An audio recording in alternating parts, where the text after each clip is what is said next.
কর্মণ্য বাধিকারস্তে মা ফলেষু কদাচন মা কর্মফল হেতুর্ভূর্মা তে সঙ্গস্তব কর্মণি যোগস্থ কুরু কর্মাণি সঙ্গং তত্ত্বা ধনঞ্জয় সিদ্ধ সিদ্ধ মনোভূত বা সমতবং ওগ উচ্যতে দূরেন হবরং কর্ম বুদ্ধি যোগাৎ ধনঞ্জয় বুদ্ধৌ শরণ মনোবিচ্ছ কৃপুনা ফল হেতব বুদ্ধিযুক্ত যহাতিহ উভে সুকৃত দুষ্কৃতে তস্মাৎ ওগায় উজ্জস্বব ওগ কর্মসু কৌশলম। ভগবান শ্রীকৃষ্ণ বললেন, কর্মে তোমার অধিকার, তাহার ফলে তোমার অধিকার নাই। তুমি কর্ম ফলের হেতু হইও না এবং সকাম কর্মে যেন তোমার আসক্তি না হয়।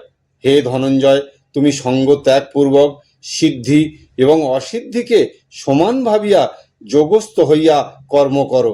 সমতাকেই যোগ বলা হয়। হে ধনঞ্জয়, কাম্য কর্ম জ্ঞান যোগ হইতে নিতান্ত অপকৃষ্ট। জ্ঞান যোগকেই আশ্রয় করো।